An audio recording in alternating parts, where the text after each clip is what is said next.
we'll go back to 2007, 2008. The choice of Joe Biden to become vice president. First, though, let's start with him while he's still running. There's a famous story that became front page news that Joe had made a gaffe where he said, he was talking about Obama, and he said something like, Obama is articulate, bright, and clean, and it caused some reverberations against him. It was one of what everybody called a famous Joe Biden gaffe. When you were within the campaign, the Obama campaign, how was that viewed? A big shrug, starting with President Obama, who said, I know what he meant. And so I think it got blown way out of proportion. And again, that's, I think, a part of leadership. President Obama didn't have time to let an offhanded comment from somebody who he knew and respected hurt him, just like Vice President Biden didn't let the kerfuffle he had with Senator Harris get in his way of selecting her for his vice president. So I think these are two leaders who are able to have enough self-confidence and ability to take a punch without it affecting them in any way. The months after that, there were lots of conversations that we learned about later between the two men, and the relationship started to grow. Can you talk about that leading up to the request and the decision for him to be vice president? How did they start communicating, and how did a relationship that really didn't exist, a strong relationship before that, how did it begin to grow as they were communicating back and forth during that summer? Well, campaigns have a way of testing you, and you get to know the people who are your opponents really well, and you see what they're made of.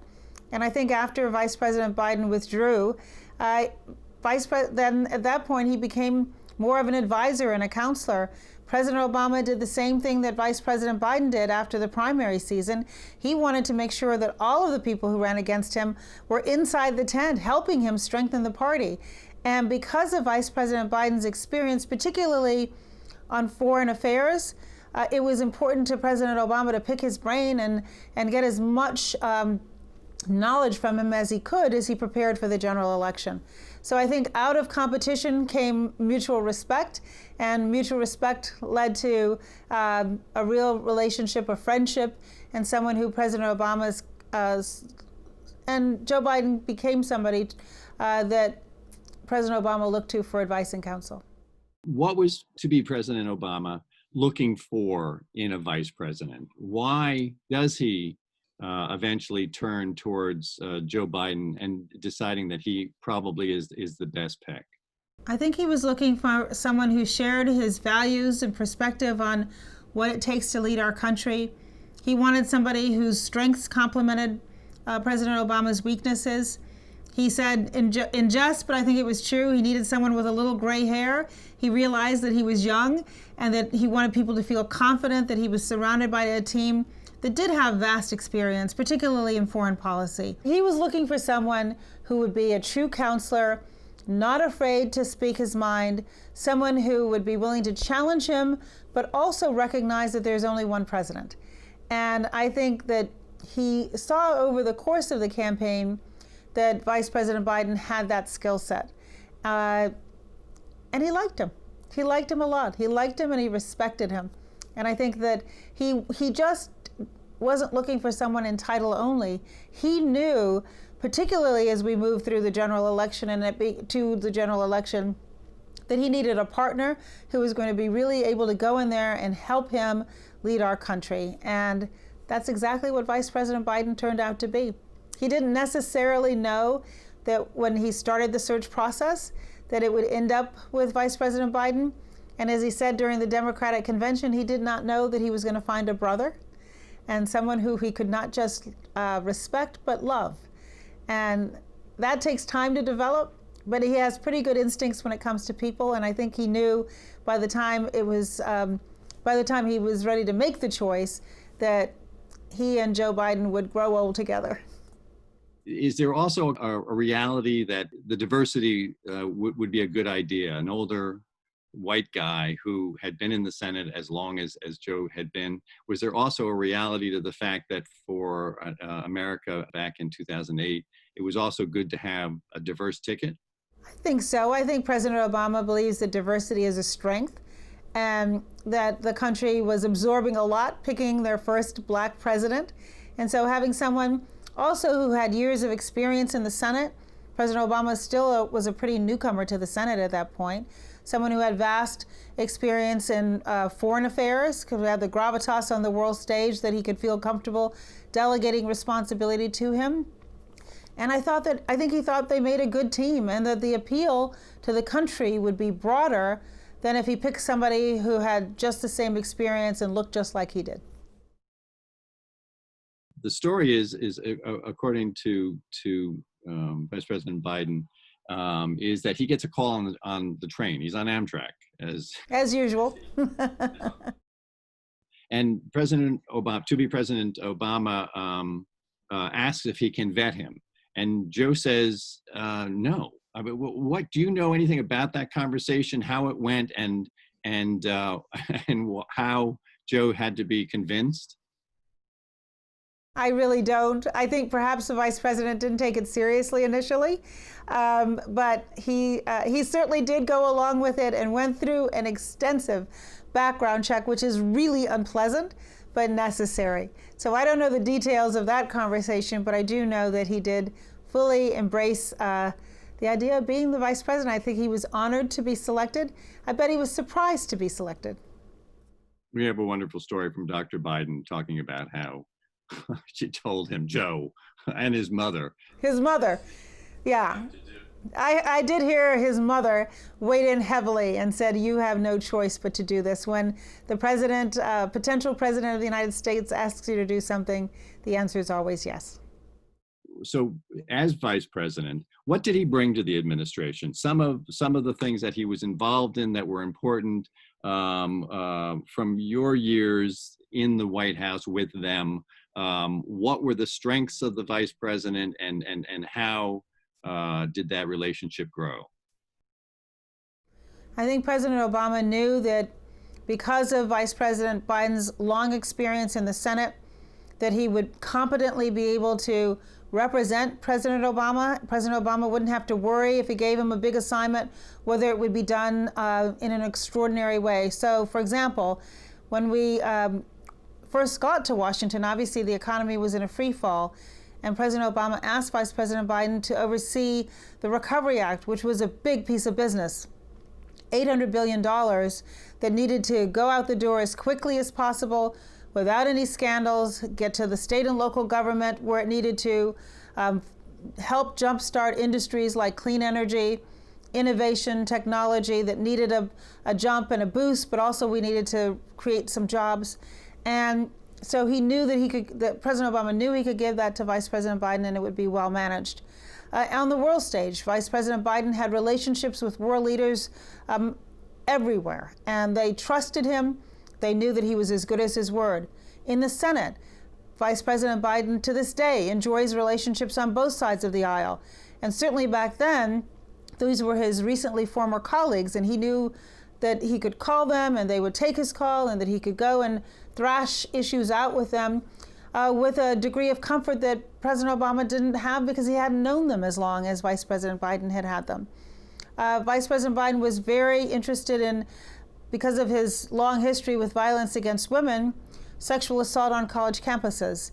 And so he took that issue on. So there were lots of substantive issues that he took on, including, for example, another would be winding down of troops in Iraq. Again, strong relationships that he had on the ground, well respected by our military. And so if you look at kind of the full array of issues that both Vice President Biden and President Obama were dealing with when they took office, it was important to President Obama to have that partnership. And then Vice President Biden and President Obama started having regular lunches together, just the two of them. And they, as one does when one breaks bread with somebody, you start to talk about your family. And President Obama's daughters and Vice President Biden's granddaughters became friends. And so they began to socialize together. And the families began to weave a relationship that was beyond just the two men. Both Mrs. Obama and Dr. Biden focused on military families together. And bonded around many of the stories that they heard of those men and women who sacrificed greatly so that their loved ones could go and put themselves in harm's way. So there were just lots of interweaving relationships that began to develop right from the very beginning, right from the convention truly forward. And as a result of that, after 8 years, you had really a very tight bond among the four of them. And another area that the vice president helped out on, and somewhat ironically, was that there was a sensitivity to President Obama, that he didn't want to be seen as the first Black president for the Black population. He wanted to be president of the United States. And so there was a sensitivity there about some racial issues. How did Joe Biden even help out in that way? Well, he was a good sounding board.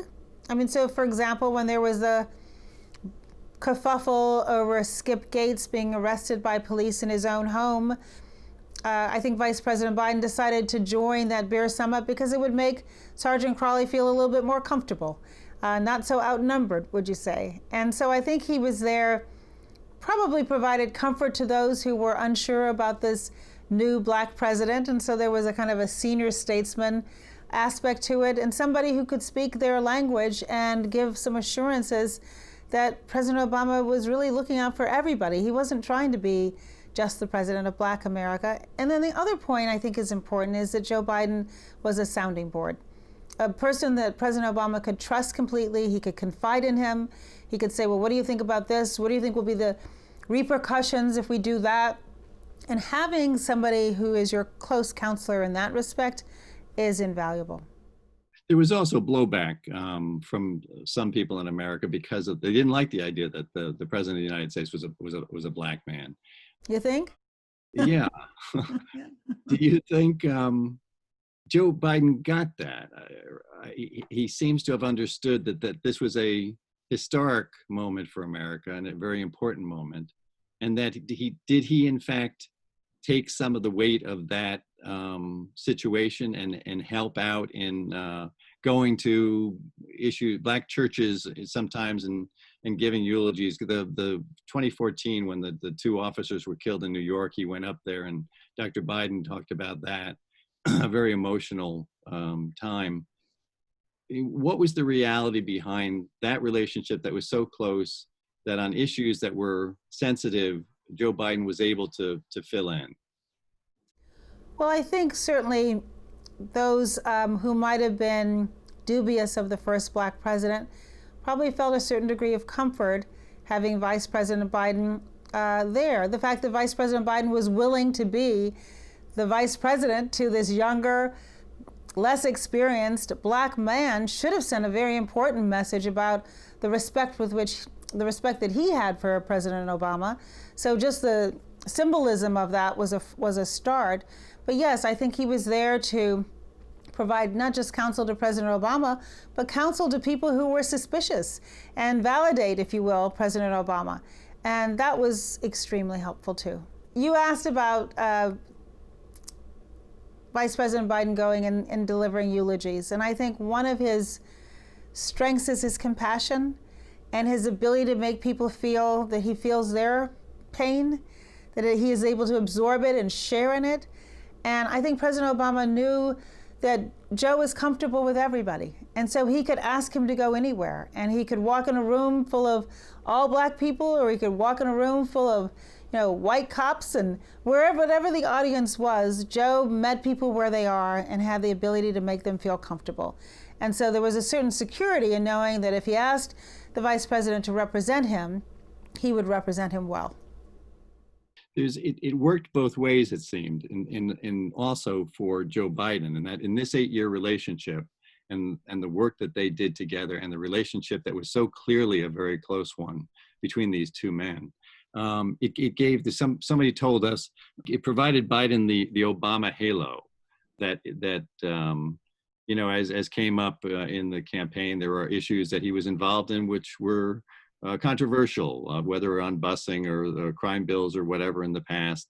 But for Joe Biden, that relationship also provided a lot of people, especially in the Black community, with an understanding that this guy was the real thing, and he was true to his word, What did it do for Joe Biden, that relationship?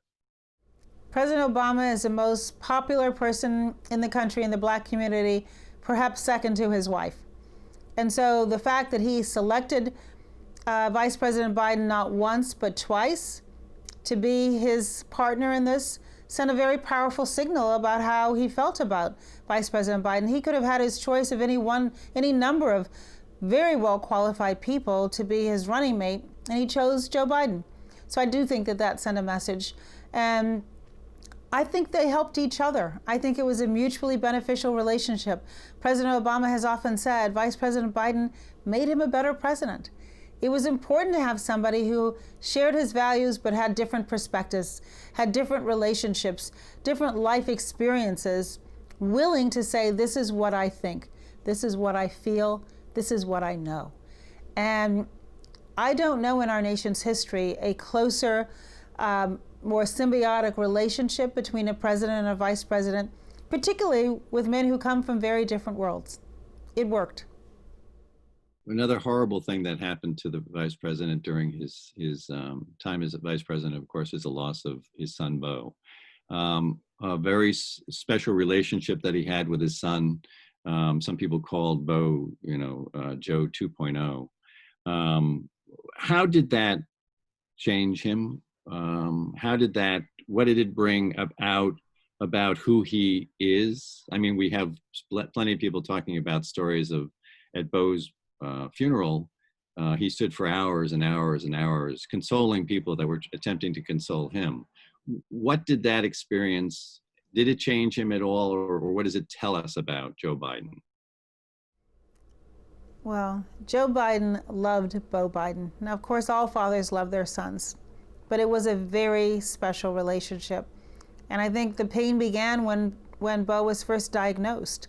And Vice President Biden and Dr. Biden and were tapping into medical experts around the country, trying to find the ones who could give him the best possible treatment.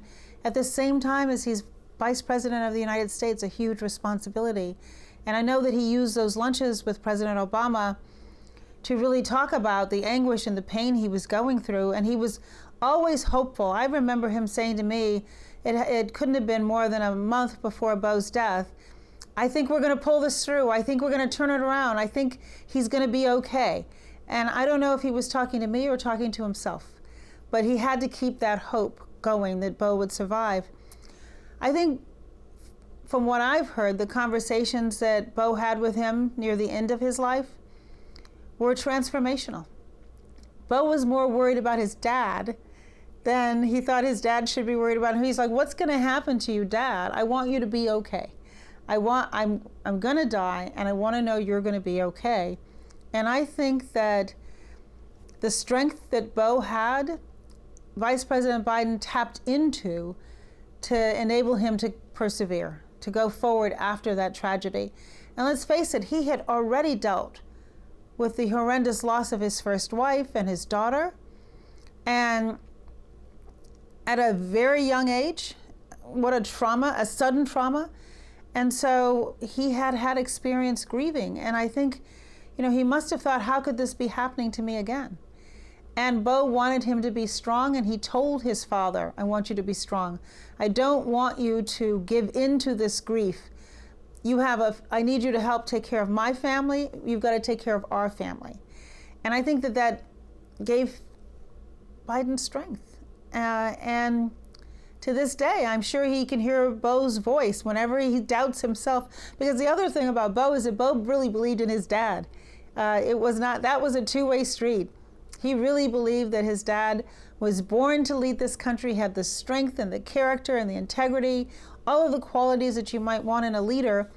And he wanted to push his father to be the best he could be. And so I think that Vice President Biden hears Beau's voice a lot, and that it inspires him, it motivates him, it comforts him, no doubt, and it has probably made him a stronger and certainly a better man. He was so strong in his belief in service that he thought in 2016 about running for president.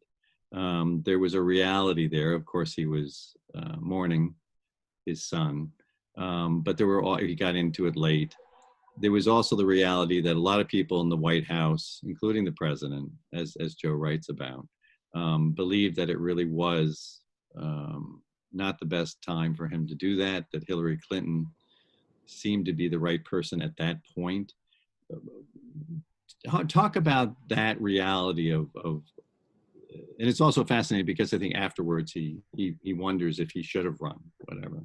But what was the reality in the White House at that point, and the effect on Joe Biden? Well, I think the death of Beau was soul crushing, and President Obama saw up close the impact that Beau's death was having on the vice president, and he worried about him a lot. Was he going to be okay? And just as a brother would worry about another brother, I think President Obama worried about, would Joe be all right? And I do remember Vice President Biden telling me that Beau had said to him, if you want to run, run. Don't let my death stop you from doing what you want to do. I would feel terrible if I got in the way of what I've always thought you should do. And so he had this kind of, push-pull of feeling his grief and yet at the same time trying to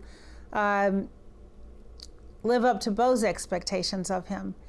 And my sense was that his team around him was looking at the possibilities of him running, and that if he'd wanted to run, he would have run.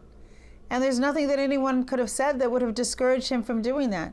So I think President Obama didn't say to him, run. I don't think he's said to anybody, you should run. He believes that candidates have to make up their own mind, determine if they have the fire in their belly to do it. And so he didn't see it as his role to say, you should do this or you should not. But I do know he was worried about Joe in the aftermath of Beau's death. And Secretary Clinton was right there, ready to go and determined to go. And a tough primary race would have been hard, I think, on the two of them. But I never had the impression that President Obama actually weighed in and said you should or you should not do this. He really wanted to be a sounding board. I just have a few more questions about the race this year, the 2020 race. So he decides, lo and behold, that it's now his time, that he's going to run. Were you surprised? Why is Joe Biden running this time around? He thinks the country needs his leadership. He thinks he has what it takes to take us towards the light. And I don't know about you, but I'm ready to go towards the light. I think he has watched the chaos and the polarization and the toxicity of the last nearly 4 years. And he thinks he's uniquely qualified to take us in a different, far better direction, building back better. And you have to have that fire in your belly in order to do it. You have to think that you are absolutely the person for the job, because it is not easy. Campaigning is not easy. And it pales in comparison to actually what happens when you walk into that Oval Office. And nobody knows better than Vice President Biden, who hasn't occupied that office, what it takes, because he spent so much time in there with President Obama. And so he's got that fire, and I think he knows that he will surround himself with a team that is competent and committed public servants that reflect the diversity of our country. And the fact that he has been able to pull and coalesce the Democratic Party, all his former opponents who were sharing the stage with him the night of his announcement, or the night of his acceptance speech as the nominee, reflects on what he knows, what he has known all along, which is that he has the strength to pull people together. He can have friends on the far right and the far left and be willing to sit down with them both and work out a compromise, work out a way of moving forward. It might not be 100% of what either side wants, but it will be good for the country. And he's had decades of experience doing that. And I think his moment is now. I think our country hungers for the kind of leadership he can provide. And the lightning in the bottle is knowing when it is your moment. And I think President Obama knew in 2007, there were so many people who told him, you're too young to run for office. Don't wait, get more experience in the Senate. And he could just feel, he said, this is my time. And that's why he announced his candidacy. And I think Vice President Biden has much the same feeling. This is his time.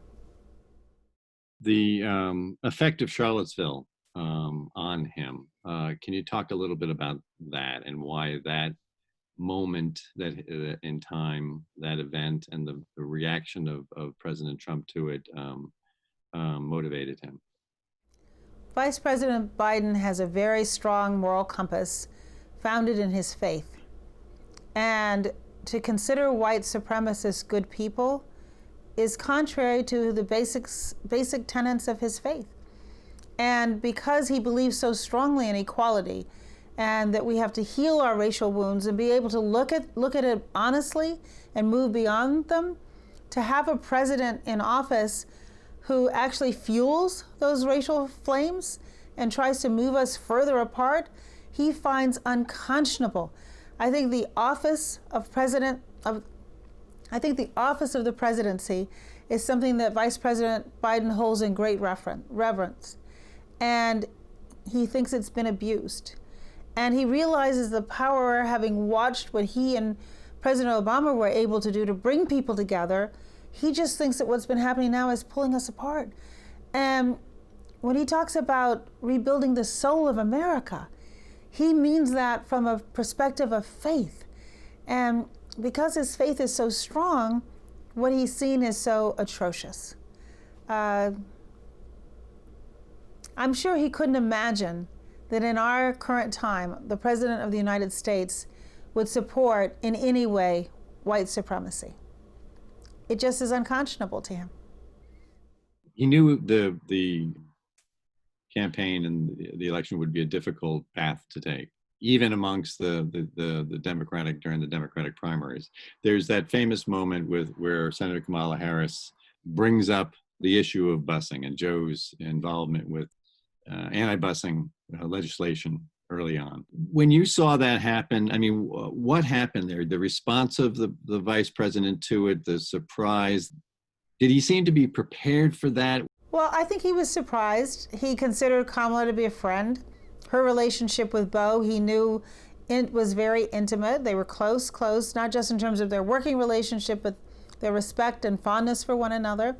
And so I think it did catch him a little bit by surprise. But look, he's a seasoned politician. He is used to people saying tough things to him, and you take that punch and you absorb it and you let it roll right off of you. And so I think that a lot more was made of that moment by the press than was going on inside of Vice President Biden's mind or his heart, or he never would have picked her as the nominee. So, and I think it shows that he's a bigger man than that. He can take a punch or two, and it didn't affect his view about her as a person, as a leader, and the strength that she would bring to his ticket. And I think you could see the warmness between them the day that he announced her as his running mate. Genuine fondness there. And the photographs that we've seen over the course of their time together are always ones of intimacy and fondness and mutual respect and admiration, which is probably why it took him a little bit by surprise when she said what she said. The Iowa and New Hampshire didn't go well, the beginnings of the primaries. What was the feeling around the campaign as it was rolling on, in the early primaries were not the successes one would hope for? Well, that depends upon who you speak with in the campaign. I can tell you what Joe Biden would say, which is that it's going to be a long slog, and he's used to long slogs. This is the third time he's running for president. That's a long slog. So he was prepared to take the long haul, and he also knew and considered it a strength that he would be most appealing when we got to states that reflected the diversity of our country. I think he took great pride in winning South Carolina. That meant a lot to him. It meant a lot to him to have Congressman Clyburn endorse him wholeheartedly, something that Congressman Clyburn did not do for Barack Obama in the primary. And so he has the ability to take the long view, to recognize that there's going to be a lot of punches along the way, and to have enough confidence in himself, both in terms of his ability to lead once elected, but also to withstand this marathon of a campaign. And that he knew what he was getting into, having done it twice before, and he was prepared to go out there every single day and earn the trust and the respect of the American people. And that's a good test for the caliber of a person once they walk into the Oval Office. He is not thin-skinned. This is not about him. He could ride off into the sunset as one of the most popular vice presidents in our nation's history, And the fact that he chooses to get in the arena again and fight at a time when our country desperately needs his leadership, I think speaks volumes of the man. And the importance of South Carolina, the importance of Congressman Clyburn's support, strong support of him, and the fact that the Black population of South Carolina came out very strongly for this man. What did all that mean towards the success of eventually becoming the nominee, and more why that support? I think Vice President Biden winning South Carolina was similar to President Obama winning Iowa, right? I think no one expected President Obama to win Iowa. Here it is, a state that's 90+% white, and it gave him momentum going into the rest of the race. I think for Biden, it was almost the opposite. Having lost Iowa and lost New Hampshire, he kept saying, yeah, but it is South Carolina that really reflects our country. And when he won it, it was such a boost that I think it helped catapult him throughout the rest of the race. So it was transformative. It was as transformative to his race, I think, as Iowa was to President Obama. And the importance of the Black vote to his victories. I mean, he, in our film, we talk about the fact that in '72, he really won that because it was such a close race due to the Black vote in Wilmington. There have always been strong Black voter support for him. Why? Why is that? Because I think the Black community knows that Joe cares about them. And that's really important. And cares, respects, wants to learn, wants to be an advocate. I mean, Joe has always been the one to fight for the folks who don't have a voice at the table. Always being there to try to make our country more equal, more fair, more just. And I think the Black community sees that in him. And then when President Obama selected him as his running mate, it affirmed what I think they already knew. And so the Black community is essential to the Democratic Party. It is the backbone of the Democratic Party. And I think Vice President Biden took personal pride in being able to win a state that had such a large Black population. So as you said, he's run 2 other times. He thought about it another time. He finally wins the nomination. What did that mean to him? Oh my gosh. I think it meant the world to him. This has been a lifelong journey for him, and to now see that it's within his grasp, and to have gone through a really tough primary with so many worthy candidates who were running against him, and to be the underdog and yet emerge as the leader and be able to galvanize those who ran against him. I was so moved when Senator Sanders spoke at the convention, and not only did he full-throatedly endorse Vice President Biden, but he said he would be willing as his partner to work with people who were conservative, that he wasn't going to just represent the progressive wing. He understood that in order to move our country forward, we have to leave our doors open and be inclusive. And I think Vice President Biden gets a lot of credit for bringing the progressive part of the party into the fold because they trust him. They know that Vice President Biden might not agree with them 100% on every issue, but they know that their core values are the same. Talk a little bit about the selection of Kamala Harris, how it defines how he has changed over time, what it says about him, who that man is today. I mean, this is a man who was involved in many civil rights issues throughout his life. He was also involved in the Anita Hill testimony during the Thomas hearings, and he got so much grief for that, as not being sensitive enough to women, not being sensitive enough to Black women. Talk about that arc that he's gone through of his life and where he is today, and how that selection defines something very, very important about him.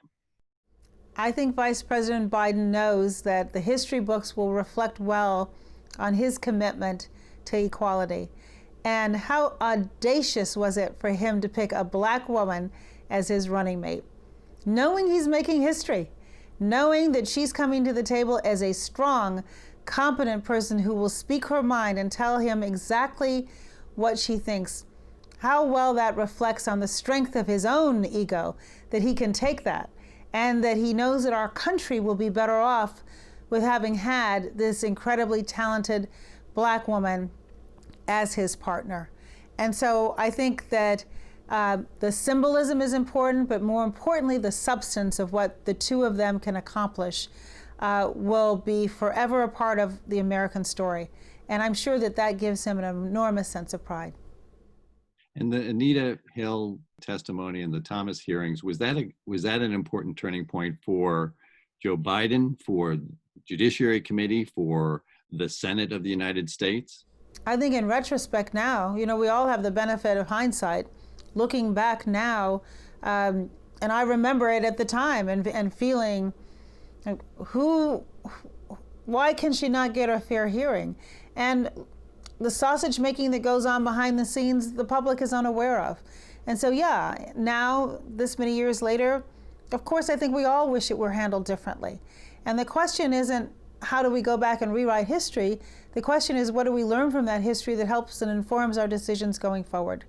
And Joe Biden is about substance. He didn't select Kamala Harris because she's a Black woman.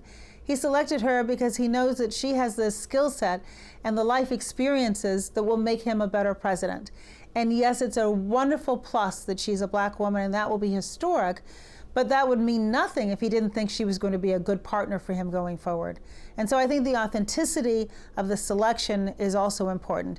It was not simply a symbolic gesture. It meant a lot to him to have a teammate on his team with her credentials, her experience, her tenacity, her wit, her smile.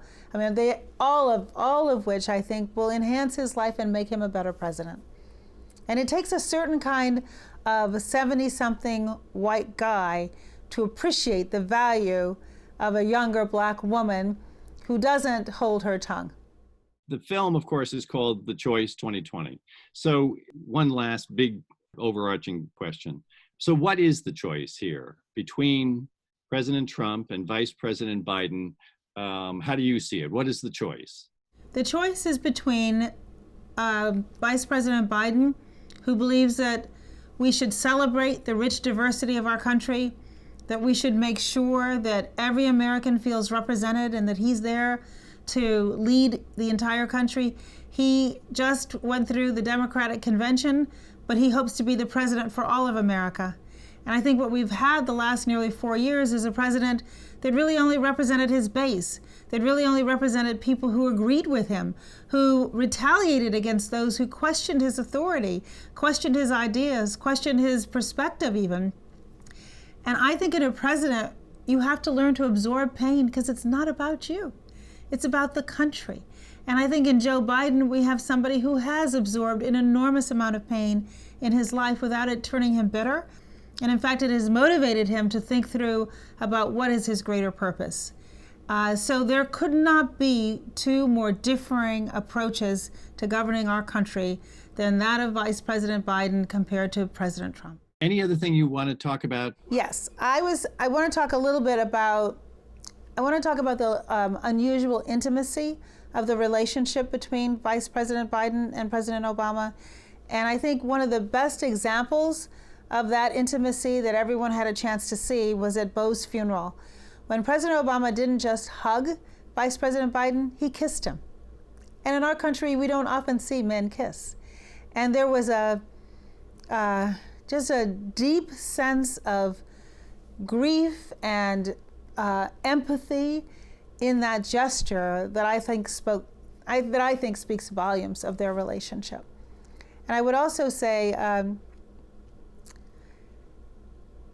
the words that President Obama chose to describe Vice President Biden and what he meant to him when he awarded him the Medal of Freedom, which was a surprise ceremony. I think Vice President Biden had no idea, judging from his face when he walked in the room, what was about to happen. And I had a front row seat, and I watched both of those men and their expressions, and you could feel the intensity of the relationship, the intimacy of the words that President Obama to describe what his brother meant to him.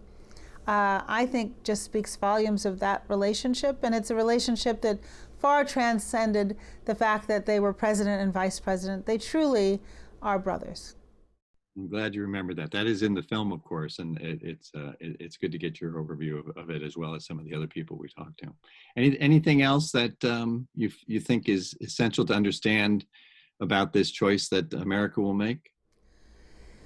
Well, maybe I should go back for a second on Hillary Clinton versus Vice President Biden to say, I remember being in a meeting with President Obama, and he looked very distracted. And I couldn't figure out what was going on because it wasn't a particularly weighty meeting. And so after the meeting, I stopped in his office and I said, what was going on? And he said, Bo's sick. And I said, oh my goodness, what's wrong? And he said, no, Bo's really sick. And I thought, oh my goodness, how on earth can Vice President Biden withstand another tragedy such as this? And the look on President Obama's face, he was so grief-stricken that he was literally sharing Vice President Biden's pain.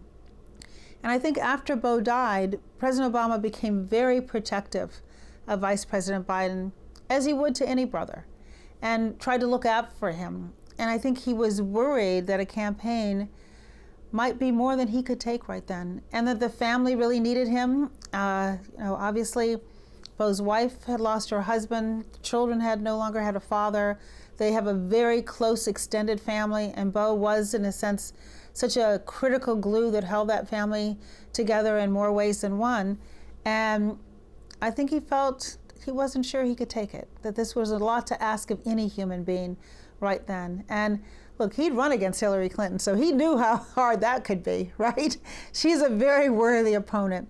So I think a piece of him was feeling quite protective. Thank you. You're welcome. I wonder if I should say one other thing. I should probably. This is something I've never said before. I think their relationship grew through mutual effort. Early on, Vice President Biden would invite me to private breakfast with him, just the two of us, and he'd ask me questions about President Obama and how he was thinking about issues and his perspective, and I could tell he really wanted to get to know him better. And I thought it said a lot about him that he was willing to have lunch with a senior advisor of the president and kind of lay bare. I'm trying to understand where he's coming from. I'm trying to get his perspective. I want to know him better, and I want you to help me get to know him better. And I realized that he had come over that Rubicon when our breakfast stopped happening, and he didn't need me anymore to help him understand a man that he'd grown to know well on his own. And I think relationships take effort. They take time. You have to be self-reflective, but I think it's helpful to talk to people who do know the person well. And I did know President Obama really, really well. And so inviting me in and saying, help me understand exactly what makes him tick and how I can be most helpful to him. I consider it to be a real compliment to me, but I also thought it spoke volumes about the vice president that he would be willing to say to me quite openly, I want to know him better. I want to understand him better. I want to know what makes him tick so that I can serve better. Not many people do that.